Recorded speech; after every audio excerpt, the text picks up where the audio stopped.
So, you've probably heard of virtual reality. It's a hot topic right now, but why are people talking about it? I'm gonna dive in a bit today and hopefully we'll both come out with a better idea why. If you have never tried VR, it allows experiences and freedom not seen from other platforms, whether that would be console gaming chilling in a couch, handheld gaming on the go, or glorious PC gaming with high refresh rates and more direct input. I wouldn't say VR is trying to compete with any of these, but supplies to what they're missing. This platform is the newest of its kind and it allows for life-size representations of worlds, characters, animated props, weapons, buildings, and so on, which is something that can't be explained and simply has to be experienced. Over the years, developers have gotten better and better at understanding what works in VR and what doesn't. And this can clearly be seen by looking at the release date of a game. Well, also by its price, I guess. Newer VR titles utilize modern ways to do controls, movement, and combat, amongst other things which have taken a bit of time to work out since this platform is as new as it is, and not just to the developers. Typically, VR games have been simple and often relatively short experiences to utilize a certain mechanic. Some games had really good melee combat, and some had really good weapon handling, and others were just concepts that worked really well for VR. I'm looking at you, Superhot and Saber. Luckily for us, developers are putting a lot more money and time into VR today, so we can get the games with all modern mechanics in one.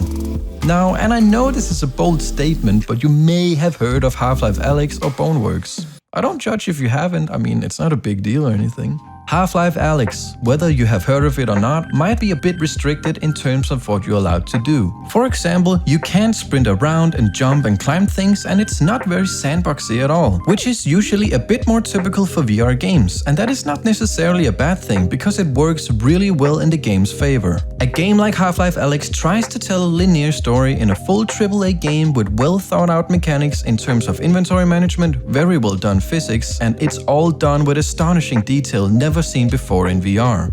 BONEWORKS, on the other hand, is a bit more unrestricted. You still follow a linear storyline in the campaign, but here you're allowed to jump, climb, do parkour, and mess around a lot more than in Half-Life Alyx. Also, BONEWORKS has a sandbox game mode which just further proves this point. In the sandbox mode you can spawn anything you've unlocked with the utility gun, and it kinda reminds me of Gary Smart in virtual reality. You can spawn props, utilities, weapons, NPCs and enemies, and it's great to mess around with.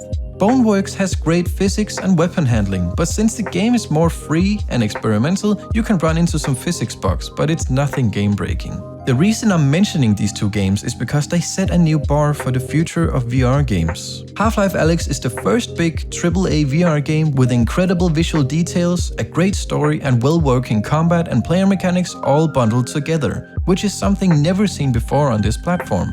BONEWORKS is one of the few VR games that has a full single-player campaign with incredible physics and weapons, which a lot of developers could learn from and further develop on.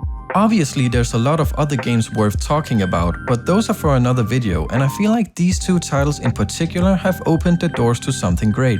Hopefully it inspires other developers to put more money towards VR and take the leap and just create the game they want instead of sticking to the traditional pancake gaming. Is that what it's called? I don't know. Either way, a lot of companies are afraid of pursuing VR because it's too narrow of a player base, which will most likely result in less sales because they simply can't afford either a VR headset, a computer that can run it, or well, they don't have the space for it. Another factor is that playing VR requires you to physically move around, and it's just a lot easier to launch a game like Call of Duty and play that for 10 minutes, rather than getting up, putting on a headset and actively move around. With all that said, VR is not what it has been, and it definitely isn't what it will be in the future.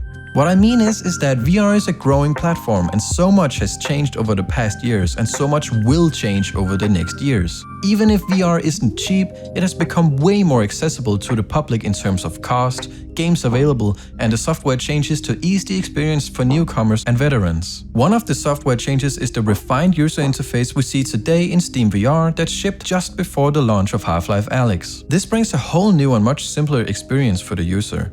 All in all, it's become a more complete and varied platform, and I'm really liking where it's going. So, should you get VR now? Should you wait? Which headset should you get? Is VR even worth it in the first place? All great questions I wish I could answer for you, but I can't.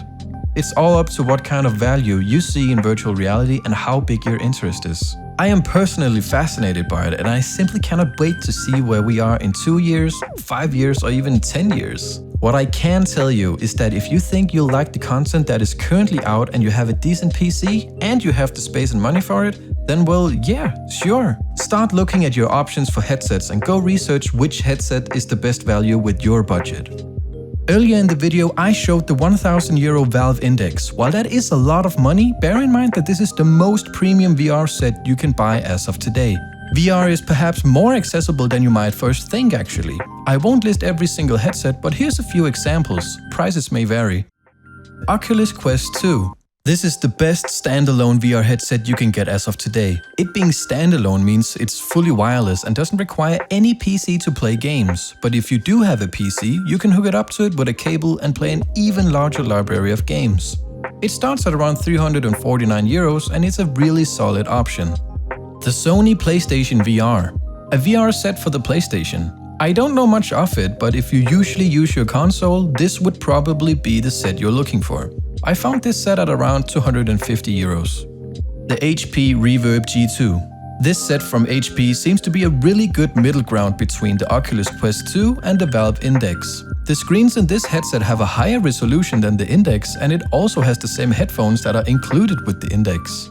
This VR set is available for pre-order right now for around €500. The Valve Index. Here it is. The €1,000 beast. This set is not only quite expensive, but also really high quality. From the packaging to the individual parts itself, you can really tell Valve took their time designing this one. The price tag sure is scary, but comes with high refresh rate 144Hz screens, amazing built-in headphones, top-tier tracking, and has one of, if not the best VR controllers on the market as of right now. The comfort of the headset, the next level controllers combined with the nice display results in a truly premium experience. So there you have it, a few examples to give you an idea of some of the solutions available. As you can see, the prices vary a lot, and I suspect we will continue to see a decrease in prices for VR equipment. If you are still not convinced, waiting a few years is not a bad idea. In fact, the development of the hardware, software and games is going fast, so we might be seeing some revolutionary stuff within the next couple of years.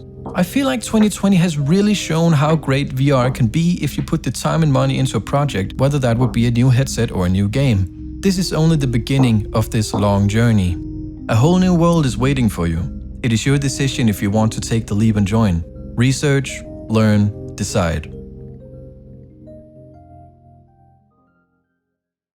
Hey there, welcome to the end of the video. I just wanted to say I really enjoyed creating this video. I want to do some more VR related content in the future, but I'm not sure which topics I'd like to cover, but we'll see what pops up. But until then, thanks for watching. It's black and white.